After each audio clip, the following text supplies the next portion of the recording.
Homeland. Well, Brody's back in our lives, Bob. He and Carrie, in fact, are living parallel lives in captivity, both trying to escape. People telling both of them to take medication they don't want to take. Before we get into it, though, let me ask you what you thought about this very spare episode with only two of the regular characters ever showing up. It was okay. I guess it's a necessary evil. I don't know what to call it. It felt like, in contrast to some other shows we're recapping, like Masters of Sex, which is very dense and packs in a lot. It's just this show was very sparse and very little happened, even though it started strong. Like I thought a lot was going to happen. We get to see Brody for the first time in season 3, and I thought, oh, this is the big reveal. What's he been up to? How are things going? And really, it shows a lot of Brody, but very little on what actually happened. We have to piece it all together ourselves. Yeah, in terms of what he's been up to, I'm not sure we really have a great answer to that question. Like, why did he have a bullet wound? Why? I don't know. I just don't know. How did he end up in Venezuela? We just don't really have any answers for how much screen time we've had. Yeah, exactly. All we know so far is that the Colombians tried to kill him, and now he's in Caracas, Venezuela, and he was crossing the border into Canada last time we saw him. So, a lot's happened. Yeah, yeah. So for me, I feel like they're trying to do something artsy. I'm actually reminded a little of the Breaking Bad episode "The Fly," where Walt and Jesse were alone in the lab the whole time. Except that I liked that Breaking Bad episode, and this Homeland episode didn't work as well for me. Did we get a whole episode's worth of new insight into Carrie or Brody? I don't think so. And I could have done with like one scene with Carrie, maybe the one where that guy from the law firm meets her, and maybe half as much as we got from Brody. And think I still would have gotten the point. And it also brought home just how much I'm enjoying Saul in a main role and how much I missed Saul this week.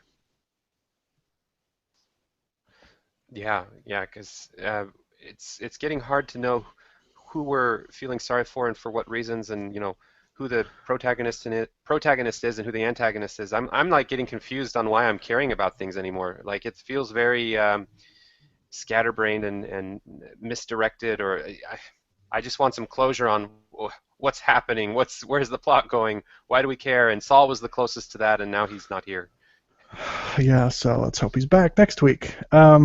So anyway, it feels like there's not a whole lot to actually recap, but let's get to it and do our thing anyway. So um, Brody's half dead with a guy in a jeep bringing him to other dudes with guns, and like you said, from Colombians to Venezuelans, and he's brought to a compound of some sort where a backroom guy who won't admit to being a doctor tries to treat his wounds.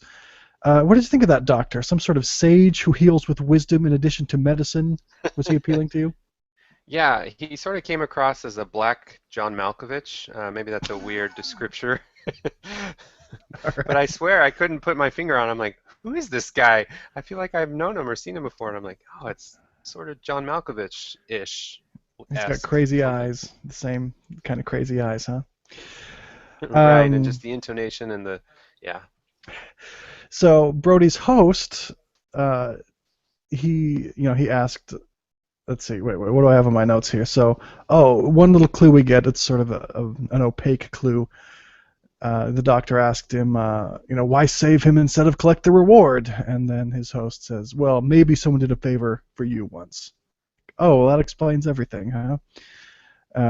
Anyway, but apparently Brody and his new host both know the same guy, whose name I didn't catch. They said it, but it didn't make any sense to me, and that's why he's helping Brody.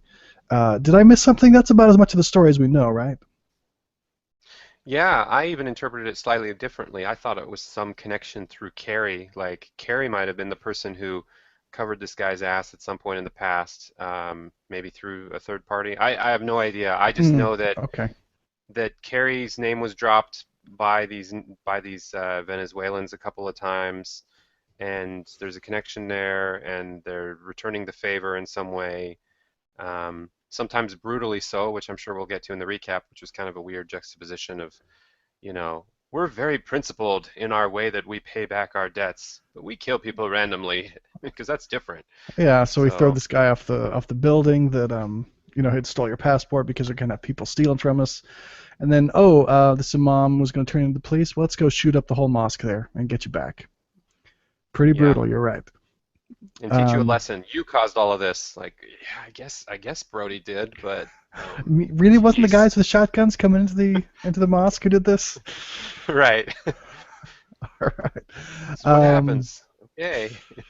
yeah, it was 30 minutes in before we see a regular character other than Brody, and that was Carrie in the psych hospital in her own place that she's trapped in.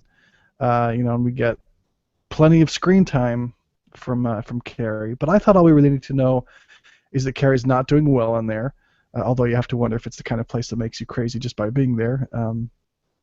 But she does get a visitor, and this seems like it has potential to pay off in the future. A guy from a law firm talks about getting her out of there to meet with his boss, but she, being the skeptical person that she is, she's not buying it. She thinks they're trying to turn her, working for some terrorist organization. What do you think, Bob? Do you think she's right that they're trying to turn her? Yeah, this one's an interesting one. I wish we got more closure in the episode itself, but this could be a potential new, theoretically complicated bad guy or not. Maybe Carrie's the bad guy. Maybe she goes rogue. Maybe she does. Honestly, I got nothing. I have no idea. I'm gonna deflect your question and then just point out something else. Sure, go ahead. Was it was it weird to you? It felt like there was a lot of emphasis put on Carrie thinking it was Saul visiting her, but then she didn't have visiting rights or something, and she had this nurse who she befriended and was like sneaking her around. But then did she need to sneak around to get this visitor? And was it very perceptive of Carrie to get this nurse to sneak her out to see? Like, there was a lot of emphasis on this sneaking around, but then it seemed like the guy could have just came to visit her like in a traditional way. But I was confused by that whole subplot.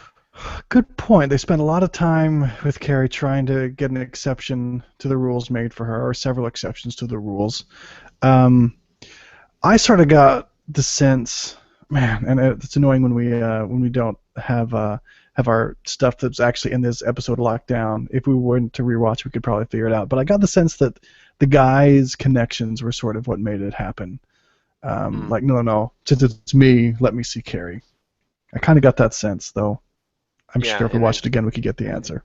I think you're right. And then Carrie's paranoia or drive to get out faster or see a visitor, maybe that was just happening coincidentally at the same time, but it wasn't like her hookup inside was what got her this visitor.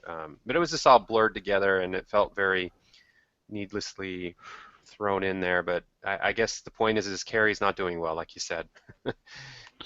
Yeah, she is not. At first, I started wondering, like in the first part when she's talking to her doctor, overall, the first time we see Carrie, and she's been taking her medication, and then she keeps wanting to get visitors, but then she starts freaking out a little bit. It seemed like, oh, maybe that's a normal freak out from being in there, but then as we go on and on, we see just a lot more things how she's not doing well, like hitting her head on the mirror and making herself bleed and things like that. Yeah, and it's starting to get to the point where this is more turning into a drama about the state of uh, Carrie's consciousness and who she really is, and um, there was some glimpses of like, she's okay with Saul now. There were some scenes of like, tell Saul that I've learned my nobody, lesson. I've learned my lesson, but you couldn't tell if she was just trying to feed people what they wanted to hear versus what she really thinks. And the show didn't help separate that out or explain it later. So I don't know. There's like three themes all intersecting. There's like just overall craziness. There's her secret way of dealing with things, of feeding people the right information, and then there's like the real Carrie underneath both of those. That's like, what does she really think? And I can't parse out all three of these different things. Yeah, and I'm actually okay with not having the answers to all those questions. We're only on episode 3, Mm, and as I mentioned or hinted at before, what's bothering me a little bit more is I think we could have got everything we got from this episode in like 15 minutes of airtime instead of the 50 plus minutes that they gave us. right. Maybe some more Saul Um, time or something else. Yeah. Anything else you want to cover though, or get to your final thought? Oh, gosh, it's already that time. I'm trying to think of what else we missed. I It's guess that kind of episode, yeah. there was the girl that was the daughter of I guess Brody's host, all of these unnamed characters. Right. The guy with the spider tattoo. Um, I didn't realize that she was his daughter until toward the end of the episode Yeah, when it right was at the very made end clear. there. Yeah, she seemed nice and cute and didn't know English and was trying to help him and then had the whole take me with you moment and then I wasn't sure and I'm still not sure. We'll see if she's just a side thing and she's just for this one point, the mosque story. But what did you think of her as a character and do you think we're going to see more of her? Uh, well, there's reason to think we might not, right? At the end, his host was like, "Stay away from my daughter," and Brody's in his own new version of the Hole, so there's every reason to think that he won't see anyone that the host doesn't want him to see, and the daughter's not on that list. As far as how she was here, I felt like she had some potential, but she ended up just being completely instrumental. Like she didn't really have anything that she wanted or cared about, except that one moment when she's like, "Take me with you," but she was just there to watch Brody and to give him medicine. Oh, Brody says he doesn't want medicine. Okay, well I'll help him up. Oh, he wants to leave. Okay, well I'll help him leave. She doesn't seem to have much will or agency of her own. So I don't know, some potential there, but I don't know if they really made much of it. Yeah, I tend to agree. And she was almost too well dressed for the circumstances she was living in. She always looked really good, but I was like, I who is think this that was I person? think that was the raw material she had to work with. It was like just cut off jeans and some sort of shirt. It wasn't like she was wearing designer clothing or anything. But just what she had Maybe you're right. underneath the clothes probably went a long way. Is my guess. Maybe that's all it is. I just felt like she stood out and looked better than most everyone else, but whatever.